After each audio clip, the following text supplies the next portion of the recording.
What's going on, everybody? Welcome back to another video today. Super happy about this. It's been like a year in the making. Although it's a year in the making for my fault for taking a year off. But I'm here with Phil from Mandarin Blueprint. Super excited to chat with you. If anybody watches my channel, I've basically become like the Mandarin Blueprint guy. But I'm happy to have you here, man. Thanks for taking the time out to come and chat for a little bit. My pleasure. So I know so I'm interested in. We're gonna just start with this Mandarin Blueprint. Obviously, I talk about all the time. If I make a video, even with an update, I mention that. But I'm interested to know, and I think that you guys have talked about it a little bit. But we're just gonna go on the off chance that people here have no clue what Mandarin Blueprint is. You teach characters, and you guys have a philosophy of learn Chinese character by character instead of by word. Mm. When you learn Yeah, absolutely. when you learn Chinese, where was the point of clicking to try to have these kind of create these like memory palaces and things like that? Like, where did the Mandarin Blueprint method just kind of come from? Yeah, so it's obviously a number of factors. Nothing happened. It didn't like arrive as a fully formed idea. It was sort of, you would try something and then it would kind of work a little bit and then you would hit a frustrating wall of some kind and then you would learn something else and then eventually you realize, oh, I've collated all these different ideas together along with Luke and we were sharing some ideas, Luke being my business partner. And we were friends in Chengdu and we started sharing notes and then we realized, oh, there's a few different things you can do here that cut out a lot of the wasted time, I would say. Like a lot of people end up searching for stuff for their Mandarin learning that is they're kind of like shiny objects like, oh, I Mm. could go learn this thing and maybe that'll get me fluent, and it turns out it was kind of just a wild goose chase, like perhaps using memrise.com and learning tons of vocabulary words over and over, which isn't to say that in and of itself is a problem. It's just that it's not integrated with anything else. So you're just kind of like learning a bunch of vocabulary words. They're bouncing around your head. In my case, I spent way too much time just learning individual sentences and just repping Anki flashcards over and Yeah. over, which again wasn't useless. It's just that it wasn't integrated. And we realized that what we needed and what was missing from the Mandarin acquisition, like sort of online learning space, was an integrated system that starts with components, goes to characters, goes to words, goes to sentences, goes to paragraphs, goes to stories, and keeps you connected to what you've already learned the whole time. And so I had learned characters originally from the book Remembering the Simplified Henze by James Heisig, Mm-hmm. popular book, well known. But of course, Heisig didn't have a pronunciation mnemonic as a part of his method. So he would Right. just say, let's imagine some objects and tell a little story to have those objects interact and display the meaning of the character. So, as a simple example for anybody who's never heard of this, if you're learning the character Zhen, which means person, there's a stroke that goes from top right to bottom left and a stroke that goes from top left to bottom right. So it's a little person there with two legs. And the idea Yeah. would be For that anybody you'd say, okay, watching, the one, yeah, there you go, that's Ren. And so Heisig's idea would be, okay, one of them is a samurai sword and another one is a banana. I don't know if that was what he actually used. That's what we use now. yeah. But and he would say, so imagine them interacting in some way to create a person. So maybe you use the samurai sword to cut open the giant banana and out walks a person, something like that.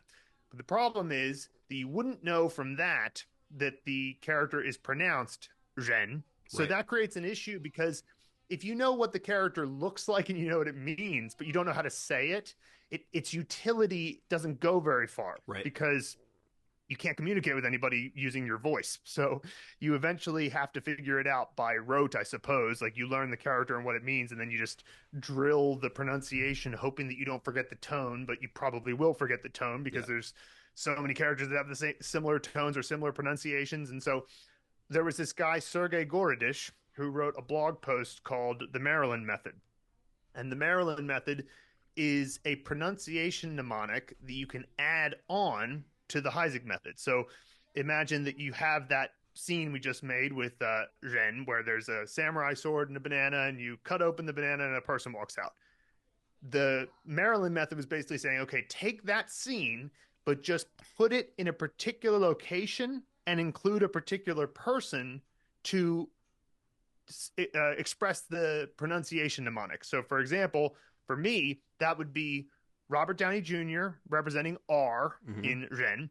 And it would be in my elementary school, because elementary school, Mm-hmm. EN, Ren, right?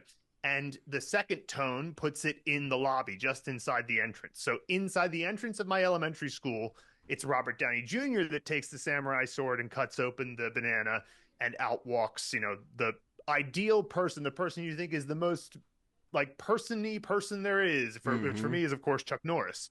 But for somebody else it might be Arnold Schwarzenegger, whoever. But the point is, Yeah, mine was by Ron adding that, Swanson. Ron Swanson, Yeah. great one. Yeah, I love that. And so the point is that by adding that mnemonic, you can then remember everything about the character, and that changes the game, because once you can know the pronunciation, then you can combine it with another character where you know the pronunciation and create a word out of that. You can then take those words that you've learned and put them together after you've learned maybe 100 characters and 70 or 80 words. Now you can start making some real sentences, and that's Mm-hmm. what gets you to real comprehensible input through reading. And Yeah. that's language acquisition is the main thing you need to do, is get understandable messages into your eyes and ears. So once we realized that that worked, we actually emailed, or Luke emailed both of them. He emailed Heisig and he emailed Sergei Gorodish. And in Sergei Gorodish's case, he said, hey, this is a great method, but of course it applies to the Heisig book. Do you mind if we use your method to like create a new character order and teach, in a new way? And Sergei was like, yeah, no problem. He was like very nice about it. And so that was great. And then with the Heisig email, that was funny, because basically Luke said, hey, there's this method and we've been applying it, and it allows you to use the characters. And of course Heisig, and I imagine he was like in an academic office going, it's impossible, no, it could never be done. I'm sure that's I'm sure he's a very nice guy, but he responded to Luke saying like, I don't think it's possible. And it was one of those things where it's like, well, with all due respect, sir, we did it. Like, I remember all the characters and how to pronounce them. So that was an interesting thing. And we basically said, all right, so Heisig made one method that was a good, mnemonic method, but didn't have pronunciation. Mm-hmm. Sergei Gorodish made this thing called the Maryland method, but he wasn't focused on Chinese learning specifically, like building his own curriculum. So he wasn't going to take that and turn it into something that's a real course. And then the other issue was that Heisig, the order in which he teaches the characters is less based on frequency and more based on how complex the component is. Mm-hmm. So that created weird things like the character na or ne, meaning that, Mm-hmm. would be introduced way late in the character order, because the left side component is kind of a unique component that isn't used in many other characters. So Yeah, I don't think I've he seen would it in view that anything. as At 600 some characters in, I think Na is the only one. Well, Na and Na'a, but yeah. And like, so he would introduce that really late, and he did that because he's like, well, you can't even learn the pronunciation anyway, so what's the rush? We'll focus on getting the meanings in, and then later you'll learn the pronunciations. But once we realized, well, now you can learn the pronunciation, so you have to learn these frequent characters earlier in the order. Then you learn them earlier in the order, you unlock words, and then that was the big sort of Mandarin Blueprint innovation, was we said, okay, now that we have this better mnemonic technique, then why not build out further fractally from the character order to say, okay, you keep learning these characters, they are the guiding compass of your learning. But every time you learn a new character, you cross-reference that against every other character you learned and ask, is there a high frequency word, like a top 1,000 word that you can unlock from this new character and all the characters you previously learned? Mm-hmm. Yes. Okay. There's 3 words. All right. So we have those 3 words. And then once you get beyond a certain point in phase 3 of the course, we say, okay, well, of those words you learned, you can actually create a little simple sentence here. So that's great. We start getting into comprehensible input. But unlike the mistake that I made of staying too long on sentences, we then say, okay, but you should really move the context beyond just the sentence. And so the reason for that is that you could have the same set of mouth noises and yet have totally different meanings depending on the concept. So like the example I like to use here is the sentence, I'll never leave you. Oh, it sounds romantic, right? Like maybe it's a husband saying that to his wife, I'll never leave you. And it's like, yeah, that is a very loving thing for a husband to say to his wife. but what if it were the kidnapper saying it to their captor? Yeah, Right? yeah. Totally different Right. tone there, right? So you have to have the paragraph and then of course eventually the story, because grammar exists at more than just the sentence level. Now, Yeah. I don't think you should study grammar necessarily at maybe not on any level, but certainly not at the paragraph or story level. You should just, maybe know some basic beats, like there's a beginning, middle, and end to a story and stuff like that. But Yeah. when you're reading Harry Potter in Chinese or something, then when Snape says something in book 6, you're like, well, that means something different to me because of the surrounding Right. context than it would if I were just reading a sentence on its own. So the point is, we want to get Mandarin Blueprint our goal with Mandarin Blueprint was keep expanding the context based on what you've already learned so that everything is within your zone of proximal development. And Yeah. this is when I was in university at Sichuan University studying Chinese, getting my degree in Chinese. It drove me nuts how little they seemed to care about that. They were Yeah. just like, okay, now we're going to introduce a new article for us to study for 2 weeks in our general class. And we don't care whether or not you've learned these characters. You're just going to have to figure it out now. And it drove me nuts because I would see my classmates struggling and I would say, well, no wonder you're struggling. They just threw 30 characters at you've never seen before because you're not learning character by character, and you're supposed to try to read this article by continuously looking up stuff when there's these characters that aren't a phonetic language. Like, sure, you have some phonetic hints in the language, but you can't know without looking it up. So I would watch my classmates with pleco out just constantly trying to check words and stuff, and I thought, but if you just learn character by character, then this would not be so hard. And that's what I did. And so for me, university was like more of a test of endurance for me in terms of dealing with the extra formality of it and the over academicization. I don't know if that's a word, but just making everything too academic. And so but it was easy though, because when you actually read character by character or learn character by character, then a new article is not Chinese is very logical. When you know the characters, Absolutely, it's like, oh yeah, okay, dude. I can see this. There were moments where I'd be like, oh, that's a weird turn of phrase, but you could ask the teacher then. But like, anyway, so that was sort of the thing that we were trying to solve, because we saw that everybody out there in the academic world was just approaching it in a way that didn't put comprehensible input at its heart, and it didn't keep your zone of proximal development, which is just to say only learning things that are closely bordering what you already know, just a little bit outside of what you already know, as opposed to, I'm going to throw something at you that includes 70 things you don't know. It's like, that's way too hard to do and very frustrating. And that's like, the learn character by character thing makes a lot of sense. And what I've actually been doing in mine, and you can tell me if this is a terrible idea or not, but generally speaking, now that I'm on the intermediate phase from where you don't have 100 flashcards for words in Traverse as well, I've been going through like 15 or 20 characters a day, because I have time. I mean, this is essentially what I do full time if I'm, edit a video, whatever I'm doing. But like, so I've got time to do it. But I'll go back and I'll redo, because you have the little vocab boosters, which are made up of characters that you've learned in the past, like from the beginner course. I'll go back and read those. But my thought is, if I can get all these characters in, all this other stuff is going to fall in line. Yes, I'm reading through the vocab boosters and stuff, but not as fast as I'm going through these characters, because if I see these characters, at least if I were out, even if I don't know what that word meant, I know how to pronounce it, I know how to read it, and I could ask somebody what it meant. So, like, I may be a level ahead. Now, I do the vocabulary for the current character I'm learning. I'm not, like, I am doing that. But, like, I may be, like, 3 sections ahead on the vocab booster, just because I'm getting the characters in, and then I'll go back, and be like, all right, well, I'll get one tonight and one tomorrow, and I'll almost be caught up. Because it's just reading the sentences, and then, of course, you go and, do your immersion and stuff like that.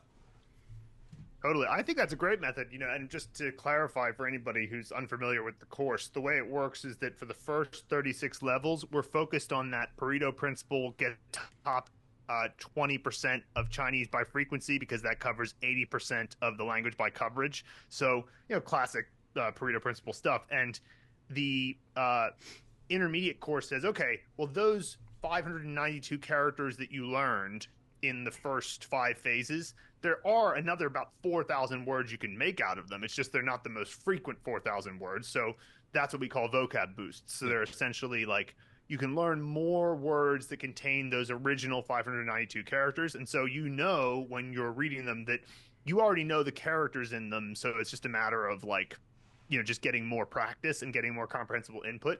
And also, learning some more intermediate to advanced words. And the process in the intermediate course, I think, and really until the end of the blueprint should be get your characters done, as soon as you're able to, because once you have the top 3,000 characters, that covers 99.4% of the language by coverage. And sure, you can learn another 3,000 characters and maybe get to 99.7 or something like that. Yeah. But once you get to that 99.4, you're at a point where if you read a 1,000 character piece of text, well, you're going to recognize on average, unless it's like a technical text, 994 of the 1,000 characters. So that's enough that the remaining 6 characters and those 3 or 4 words you didn't recognize, you can probably figure out through context. So that's what we want people to get to as soon as possible. So I think that's a good method because on the one hand, you don't want to get like no comprehensible input during that time because learning a character on its own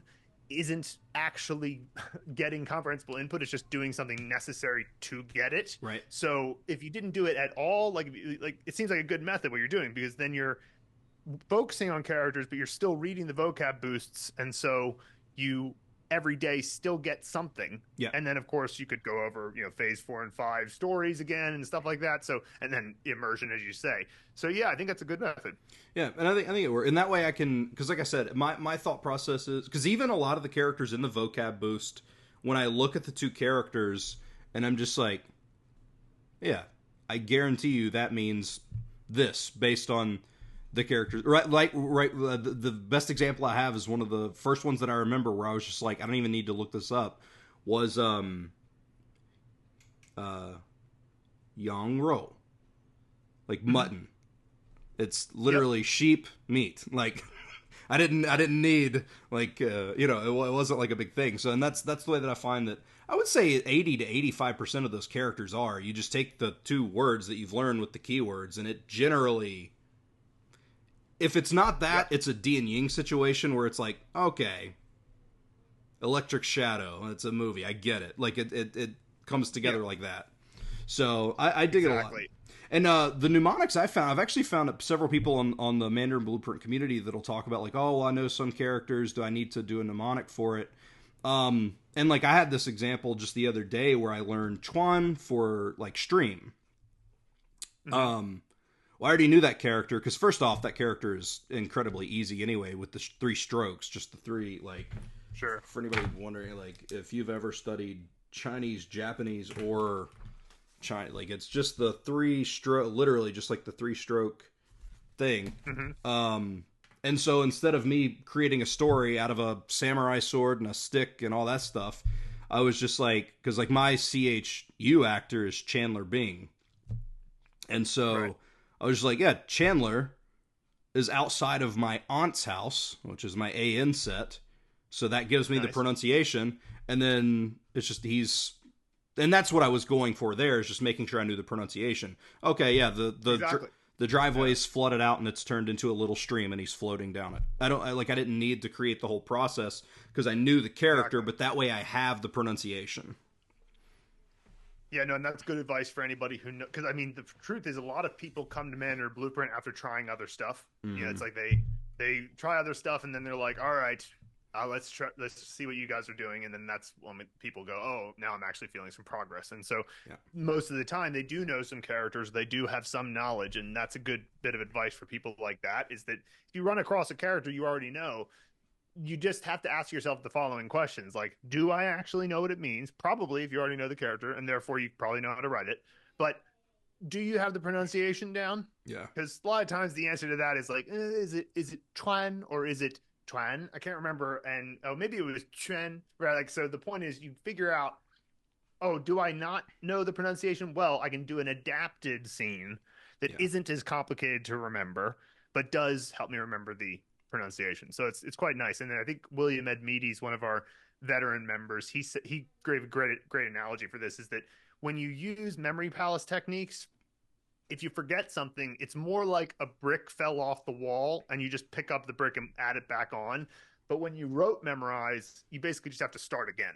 Yeah. So if you like forgot what the character meant or how it was pronounced, you just have to go back to repeating it over and over. And so as opposed to with the mnemonic method, okay, I remembered the writing, I remembered the meaning, I remembered that it was pronounced starting with a CH, but I couldn't remember the final and I couldn't remember the tone. It's like, okay, well, that just tells you that all you have to do is make your set more vivid in the scene so that you remember what room it was and where you were. Yeah. And so it's fairly easy. It's like a maintenance game as opposed to a like starting from scratch again. Yeah. One thing I've done, because I've noticed in the intermediate phase, like the characters sometimes can be a little bit more complex than what they used to be. Or that's my own mental thing. But what I've started doing in order to do that with the sets, because sometimes I would blank on the sets. Well, if I'm at my aunt's house, my aunt becomes a part of the story. Or if I'm at my brother's house, which is the A set, because his name starts with an A, my brother becomes part of that. And that obviously helps solidify the set and stuff like that. So there's always ways to go for it. And then you're right, brick by brick, because there's an example. So this character right here, I remember I forgot the story. Where is it at? There we go. I forgot Chui. this. Yeah, Chui. And so I was like, man, what is the... and what happened is I was like, God, I said, what am I doing with the Rolling Stones mouth and a credit card? And I couldn't remember, but I even knew the pronunciation. I was like, Tway. And then, of course, this is where it's great because, again, my CHU character is Chandler Bing. And I was like, oh, that's right. He was trying to break into this apartment with a credit card. And as soon as I knew that, I remembered exactly. And I was like, oh, that's right. The Rolling Stones mouth comes, tries to knock the door down, hits it, and then he falls down and goes into one of those, like, Peter Griffin, and Chandler comes over and blows on his wound. Like, yeah, that's good. And that's where it's from. I like that. I love the method, and like I said, learning character by character. It's so hard to me to learn Chinese when you're learning just the sounds of words, because if I literally just right now said, "Hey, what does sure mean?" You could be here for 30 years telling me all the different words. So having that picture for me helps me be able to differentiate, and I think it's such a great system. I know that I made a notepad. Hold on, like, one thing I was going to talk about too is I actually appreciate that you guys teach things. I had made a tweet about this, and you never know when it's going to happen. I think the word before I learned this was like, I don't even remember. I remember it was character 543 and 544. But like you'll go from learning like cup, and then like the next one you'll learn la, which is pull, and then the word is like la dudza. And it's like out of nowhere. But the thing that I said is most courses that you learn from really don't teach you any kind of like quote unquote taboo type subjects.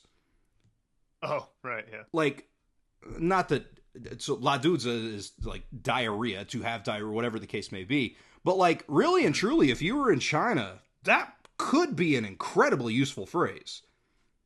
Oh, yeah. For people also, to know Chinese the people are urgency. way less weird. Yeah, they're way less, I don't know. We have some kind of taboo against it. They don't. They'll just talk about it casually, and they're just like, they just talk about it. It's gross. It's kind of funny. It's like, so there's a little bit of a cultural insight there in the sense that when you're saying that, I'm like, oh yeah, I suppose some people would be like, ooh, gross, diarrhea. But in China, they're just like, oh, and you're just like, you're just talking about this casually, like on just while walking to work. Right. But like, no, it's very common. So. But I think it's a good thing because most courses really, I mean, they'll literally teach you I have to go to the bathroom, but like that in itself can have so many different connotations depending on what is going on. So the fact that you're teaching this stuff to where it's like, no, dude, this isn't just like la dudza. Like let's get the crap out of here. Like I think that's really cool, and I found a lot of really useful things in the course throughout that way that'll teach you. And honestly, even if nothing else, like you know, like the one that blew my mind the first time that I saw it was Dwight, Oh right, yeah. which Do is love. yeah, yeah, to to to bang, whatever you want to say. I'm sure that, you know, I'm sure, but Yeah. like I mean, make love. I mean, Duel is like, you know, yeah, you've got you use Duel for like cooking or making things. So yeah, I mean, it does it lines up. But when you first yeah, see it and you think of like do, because Duel can just mean to do. So it's like do love, and you're like, oh, there we go, yeah. sure. But I'm sure, like, and especially when you get to an immersion thing, like you're gonna, that's something you're gonna hear. So like Hmm. teaching Hmm. words that you're gonna hear and stuff, I think is a really really cool concept. I know that I what I love about the course too is the, because I actually did remember remember the kanji for Japanese, Hmm. and I can remember my biggest complaint being like, and I'm sure that I could have got my Anki deck out and like made my own, you know, but there's no guidance on that. Right. Like it would just be like, this is a prop of a woman, and you're just like, okay, whatever. But like, or this is a prop. Okay, we're gonna use this as this, you know, whatever the case may be. Like, I'm sure I could have busted my Anki deck out and changed that, but it still doesn't help with pronunciation, of course. But I love in this course how, like, I'm a huge wrestling fan. Hmm. I grew up, you know, I was born in 1987, so I grew up right in the height of wrestling in the mid 90s to late 90s when it was huge. So I'm a huge wrestling fan. And so, like, so much of this course is tailored specific to my interests. Like, a lot of my actors are wrestlers. Like, H is Hulk Hogan, D is DDP, P is Mr. Perfect, K is Kurt Angle, C is Chris Jericho. Like, I've got all that. And then even into props, like the prop for woman, Hmm. my prop, there was a manager in the 90s whose name was woman. Like, and Oh so yeah. like being able to tailor all of this stuff to something specifically that you love. My B actor is Bret Hart, and I actually incorporated wrestling into when I learned Bay for North. Hmm. And it was just simply that he was stuck in this room that had iced over because you have the ice picks and stuff. And he basically broke the ceiling down, and he took the stick and poked it in the wall, you know, for the one prop, and then he used the ice picks to start climbing up. But he realized he needed, because he had to get north to get out of this Hmm. room. Just like in a cage match, you're climbing over to escape to win. Like, so being able to Hmm. incorporate stuff that you love, and it makes it fun, and it makes it, you know, it's almost like you go in every day thinking like, man, like, yes, I'm learning characters, but what fun stuff am I going to get into today? You know, like what fun, crazy stories am I going to make up today? And I think that's such a fun thing. Yeah, no, I think the ability to customize it was something that Luke and I actually talked about a lot at the beginning, because you know part of you as a service provider wants to be like, well, let me just tell you what the scene is, because if you can imagine these things, I'm going to pick very very famous person that almost everybody knows, and object that pretty much everybody knows, and then other object that pretty much everybody knows, and they're going to do a thing that everybody understands, and by doing that, yes, you will create a mnemonic scene that will likely work for many people, but it will always be a bit bland and a bit generic because it's never tailored to exactly what you want. And we thought, no, no, what we want people to get out of this is we want them to build the skill. Because if they acquire this skill of being able to visualize something that is highly memorable in order to turn something that's abstract squiggles onto a page Mm-hmm. into something that is emotionally significant and meaningful and therefore memorable, um, then that will apply to not even just Chinese, but also anything they want to learn in life, right? So the the decision we made was, all right, we're actually going to make it as customizable as possible. And yeah, you're exactly right. So many people have had the they'll share scenes, and I'm like, oh, you shared that because you're really into anime, and I don't watch anime at all, so like I never would have given you that as Yeah. a generic scene. So awesome, like I'm so glad that you did that. And then they'll share it, and then another person will be like, oh, that's great, I watch anime too. And it's like, so the interaction is the other thing that has made it so good. And but I wanted to comment on something you said earlier about remembering your scene when you imagined, you know, what Chandler Bing was doing, and that reminded you of the scene. That's the thing that I think people don't realize will happen is when you imagine you're walking by a coffee shop or something that you've been to many times, but you haven't been there for a while, and you turn, you look into the coffee shop, and suddenly you're flooded with memories of things that you've done at that place. Well, the same thing can happen in your memory palace where you go, oh, right, what was the scene again? And as soon as you imagine yourself in the room, it just all comes back in that moment. And that's how memory works. So it's like, it's very easy to think that, wait, these scenes, they seem so wild, they seem so how am I going to remember all this stuff? And it's like, well, first of all, you don't have to remember them forever. You just have to remember them long enough to see the character enough times that you've just got it. There's plenty of characters people get confused about. There's plenty of characters that I sure, the to be is a great example. I don't know if I could remember my mnemonic I created for that to save my life. But that's also a character that I've seen so much that I haven't had to use. I mean, I used the mnemonic originally to learn how to write it. Yeah. But I didn't have to remember that mnemonic a lot because sure, you see, even if you're not saying something is something in a sentence, you see that word. So exactly. And that's all you got to get to.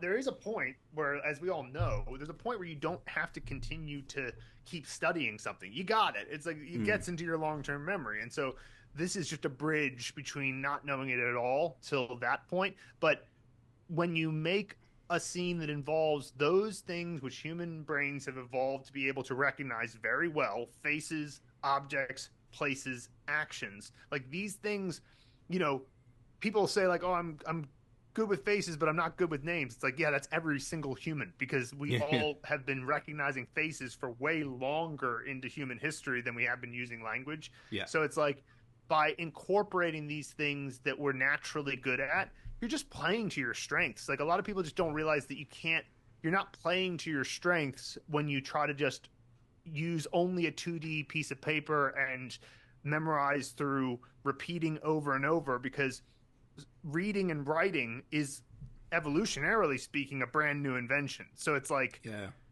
you want to play to, oh, I'm imagining myself in that, mall that I've been to a million times, or the school that I went to school to every day, or my childhood home, things that are so easy for you to imagine. And then of course faces, I mean, we're incredible with faces. You can easily think of a bunch of celebrities and a bunch of people you've met in your real life. And so why not use that to your advantage? And so, that's what we did there. And I also wanted to comment on another thing you said, which was relating to how the blueprint, it'll introduce something like La Dudes, and it might be nothing related to what happened previously because we're building bottom up.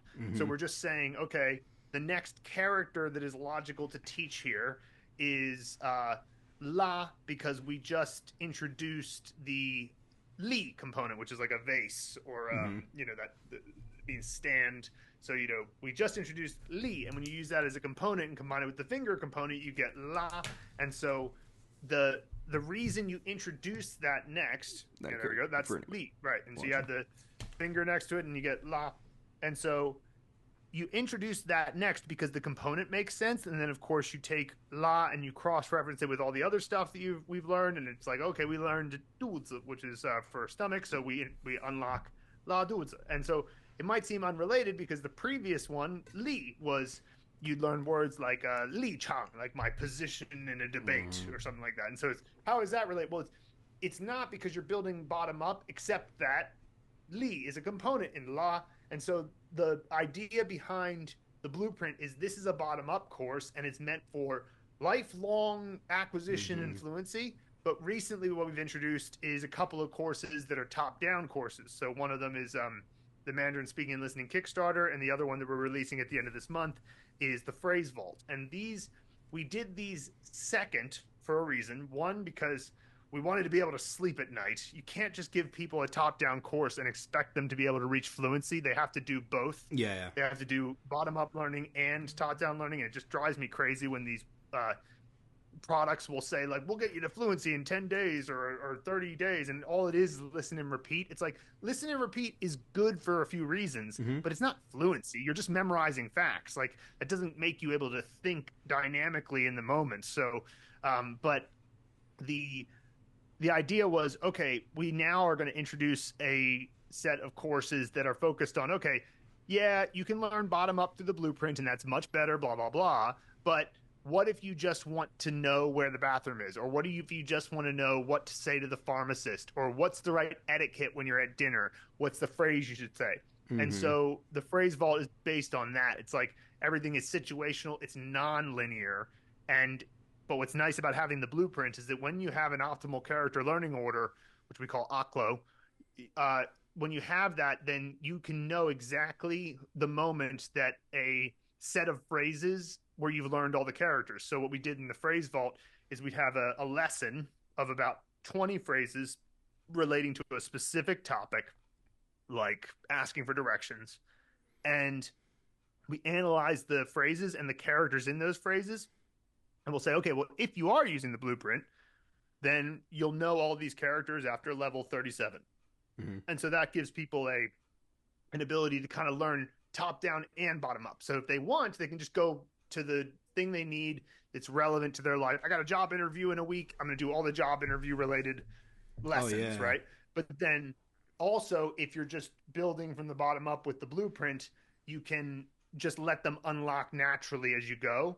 And so it's kind of, and because for example, you have Glossica and Pimsleur, which are listen and repeat programs, Yeah. but they do things uh, more based on structure. So it's like, oh, we're going to introduce a similar structure, but the sentences won't be related to anything. Dude, They I've won't be tried related to each Glossica other. and it was a headache. Yeah, because it feels so unrelated. Whereas if you go to with the phrase vault, what we're going for is okay. Yeah, it's a little. Any listen and repeat program is a bit boring.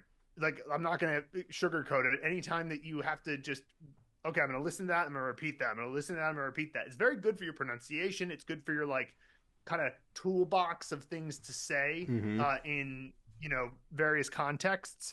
But it can be a little bit boring doing it. But at least if you go, all right, well, it's just 20 phrases and they're all related to the same topic. So by completing this lesson, I'm going to have this new skill and I'll just acquire, there's 350 lessons. So you don't have to complete all of them. But if you can potentially acquire 350 like sort of toolboxes for various situations, that was the idea there. So but I guess the point I'm just making is what's so nice about having the blueprint is that anything that we make in the future can always be analyzed and cross-referenced with the blueprint, and we can say, oh, a dramatic dialogues course that we're making, well, guess what, this dialogue is fully unlocked if you've learned up to the blueprint 76, Yeah. level 76 or something like that.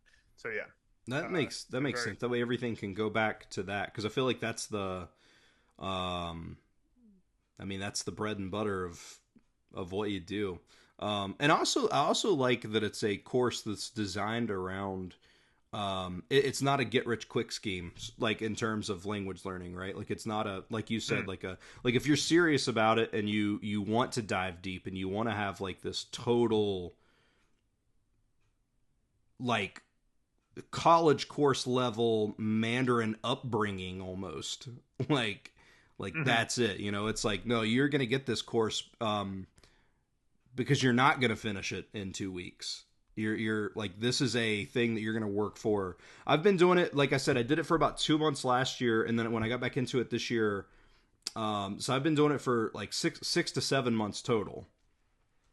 And 600 characters. I still have 2,500 characters to go. Of course, I'm ramping up speed with the characters now. But it's a course that takes a long time. So, the other thing I wanted to ask you real quick, I don't know if you guys have talked a lot about it. You're about to change, and you don't have to talk about, and I know that some of this stuff probably isn't talk about about, but you're about to change the pricing mechanism for this. Is there anything about that? Because I know that it originally was, I think, $9.99, and that not like 900. It was basically $1,000, and you bought it, and then it was yours. I know that you would offer payment plans sometimes where you could do 12 payments of this money or whatever. And of course you pay you pay a little bit more for the break of paying, yeah, exactly. It's a little bit, you ultimately pay a little bit more because you're getting financing it. Yeah, getting a deal. But what is there anything you can say about how you're changing the pricing or what that means or anything like that? Yeah, so we realized, so we spent so much time on the product, and that was the right thing to do. I don't have any problem with that in how we handled it, but we reached a point where it's like, okay, of course, we're going to continue to optimize the product and make it better and fix things and make it clearer and all that. But the main product is built. You know, you've got 3,050 characters, you've got 10,000 plus words, you've got the phrase vault now, you've got pronunciation mastery, Mandarin speaking listening Kickstarter, even the pronunciation practice toolkit. So we've got a great suite of courses, right? But the main thing that we were lacking was as much community interaction, because even though you could leave a comment below the lesson, the comment would only be seen by our member service team, because I mean, it would be seen by somebody like 2 years later when some new person got to that lesson, but it would in the moment only be seen by our member service team. Whereas a lot of the times what people needed was help when they're stuck with something. And so the idea was, okay, what if we got every eyeball into the same place? So every question is all asked in the same spot. Therefore, instead of eyeballs being all over the course, all 9,000 lessons of it, which, by the way, when I say 9,000 lessons to people who that freaks out, understand that you don't have to do every single lesson. It's more, think of it as like a resource warehouse. You can get whatever resources you need, but, you know, we just wanted it all to be there if you need it. So the point is, though, instead of eyeballs being all over the 9,000 lessons at random moments in time, every eyeball is on the same place at the same time. And then what we wanted to introduce on top of that was live events. So just events where we can either have Q&As, good news calls. And we do this monthly event called Dear Mandarin Blueprint, where Luke and I get on live with the people in the community, and we just say, okay, we'll answer all of your questions until there are no more questions. And then we just go through and help make sure that people don't get stuck or lost. We have a weekly new presentation we're doing in our free community. So there's a community we have that is just meant for where we put all of our free stuff, because we're constantly making free stuff. Our basic, you know, I don't have any problem talking about this because it's to me, it's fairly straightforward. Our business model is this: we will give you lots of stuff for free, and it will always be valuable. And if that's all you ever want to use, cool, enjoy. And if you want to have implementation of what we teach, then you can pay for the blueprint and the community. And it's, you know, entirely up to you, but we're never going to stop making stuff for free that people find valuable, because that's kind of the starting point of our core values, you know? So the point is that the new community, by having it being community-based, changing the heart of the company to being community-based, we're going to have a lot more interaction that is the sort of the roots of us optimizing the course, because we'll do lots of polls. How can we improve this? We're going to go through this thing I'm going to call the great optimization, where we go level by level and go ask for people's feedback and what we could improve here or there. And with the live interaction, with the community all looking at the same place, it just can't be a lifetime access thing anymore, because the member service team has to now spend a huge amount of their efforts to make sure that all of it gets organized into these great question and answer warehouses so that everybody can get access to whatever they need. And we're doing live events. So the live events are only going to expand. So, you know, we might start including live events that relate to speaking classes or opportunities to speak with natives, or maybe a live event that has to do with teaching a character in a certain way. And the point is that if we're going to do live stuff where it's more like a class at that point. It's more like a school in some sense. So you can't have a system like that is based on a lifetime payment unless it's a lot more expensive, basically. Because imagine you had a university that was, you know, doing 5 classes a week, for example. You couldn't just say like, okay, just pay me like, I don't know, $100 and then you could just have them forever. There has to be something where it's like, okay, yeah, obviously this is a recurring thing. And so what we'll probably do is we'll have an option for just having the course with no community, right? That you could get lifetime access to, but the community is where, you know, all the people are, where all the action is, where all the questions get answered, where all the live events happen, that type of thing. Yeah. And for the record, for anybody that would do that, the questions and stuff that have been on, like, you're not removing those. Like, those are staying there. So people that have asked questions. Oh, they're still there. Yeah, previously. But I will say, like, I finally joined the community. Like, I hadn't really joined it because I was always, which, I mean, this community is new. I mean, it's still not even a month old. But, like, I was always just like, no, I'm just going to do this. And then I was like, you know what? I'm going to jump over there. and I've actually found that I don't know, like it's actually cool. You know, you learn 10 characters, and it's like, oh, let's go take a break, and then like you never know how you can go and help somebody else, or maybe somebody's. I've literally there was when I was watching the video, you guys had pinned it where the guy had learned 30 characters, and he was talking about having Chat GPT open, and I was like, what? And then I was like, all right, I'm going to test this. So I went, and actually the character that I learned with Chat. Now I wouldn't use this regularly, but if you're stuck with something and kind of having a hard time to figure something out, I think it's a pretty good idea. I think the character was Luan, like Orchid. And I was just like, because like I actually mistakenly, I never made a prop for the three, just the three, like for San. Or like I never made a prop for that. I just, if it's the three prong, like if it's with the stick through it, Fung, I'll use a bale of hay. But if it's just the three things by themselves, I just say 3 razor blades. And like once I had gotten Triforce for that. Yeah, once I had gotten so deep into that, I was like, I can't go back now. But I did. I just typed in, the 3 thing, whatever, and it was like, and it created a nice story. And it was like, it was pretty cool, man. And I was like, oh, okay. So like, cause I don't know much about orchids and flowers and things like that. I don't even know if I could show you an orchid if I saw one. So I was like, okay, this will be a good point to test it out. And so I typed in, okay, so I need a character. This is who the story has to center around. This is where it takes place. And here's the 2 props that have to be used. And this all has to come back to the keyword of orchid. Man, and it feels like you're reading a description from one of your videos, man. It's insane. It's no, totally. I think the ChatGPT can definitely help you get out of a rut.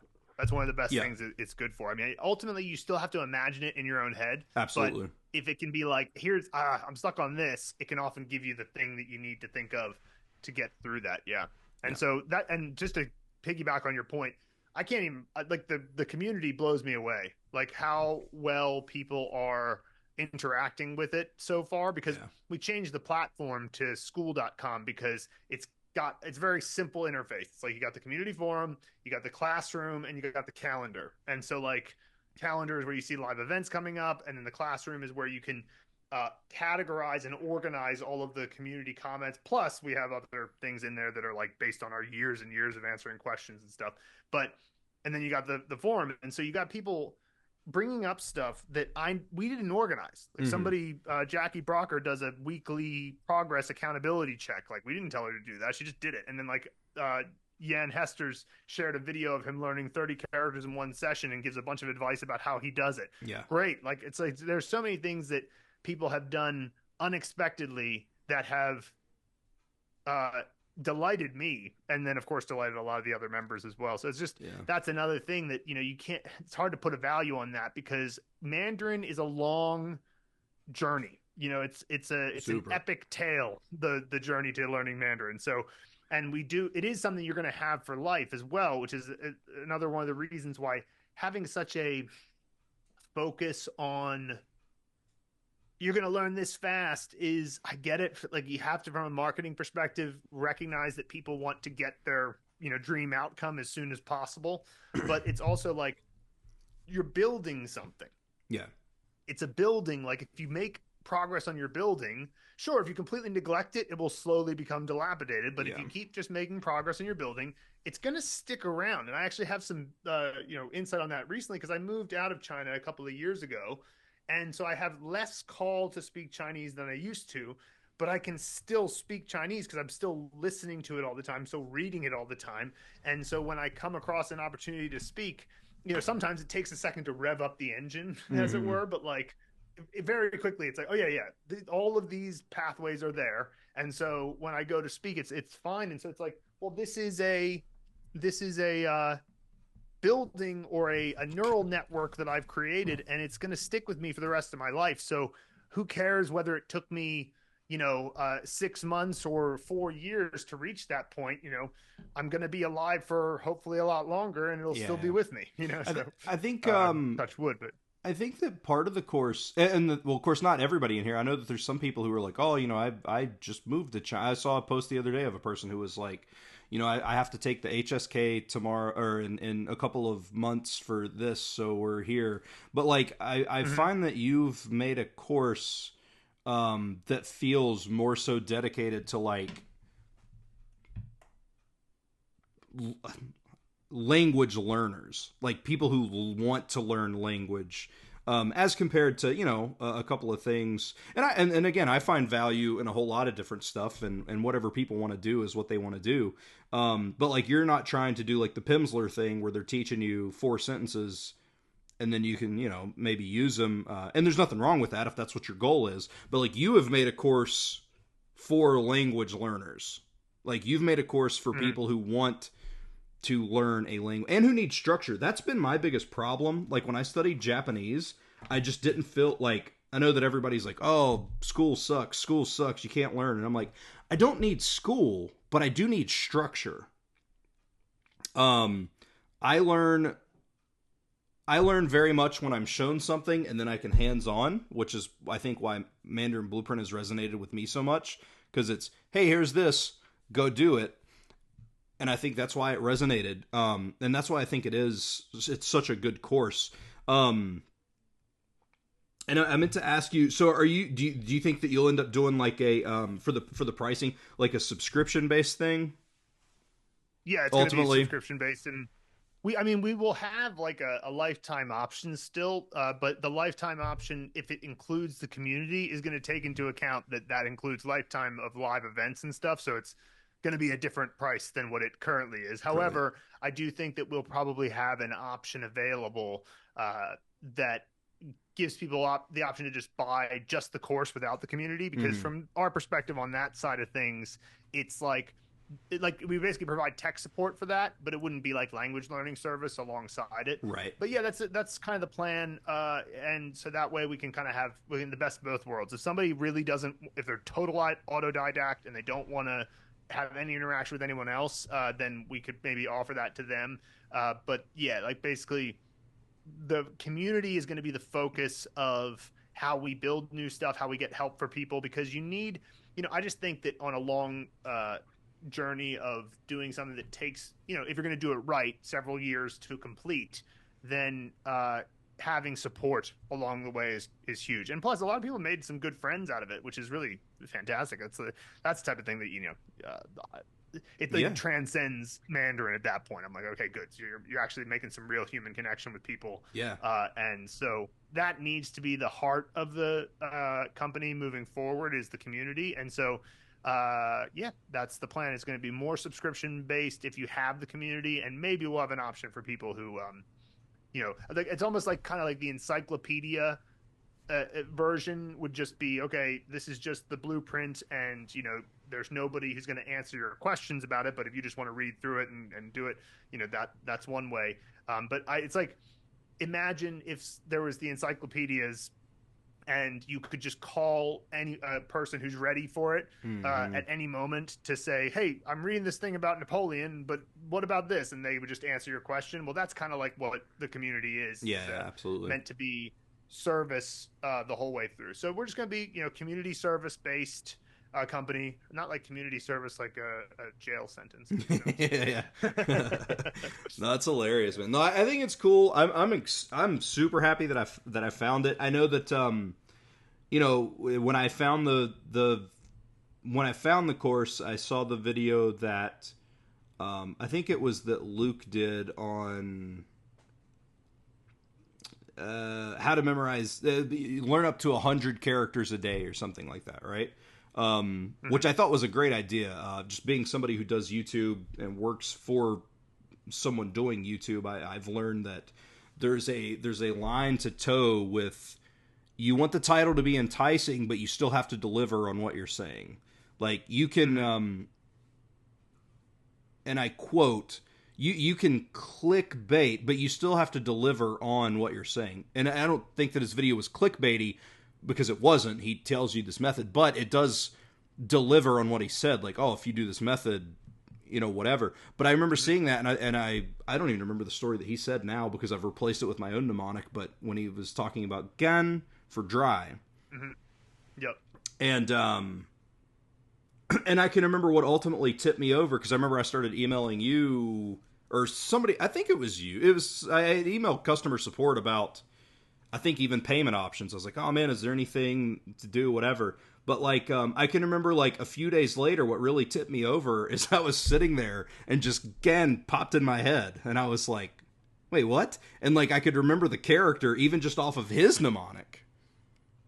right. Not that gan is any like intricate character, like it's not for anyone looking. It's not a super intricate character, but the fact that as someone who had studied a little bit of Chinese but never got into characters, I was like, okay, that's pretty cool. And that's why I ultimately wanted to try it, was because of that exact thing. And I was like, man, if that pops in my head. And now, like, you got a little bit more complex characters like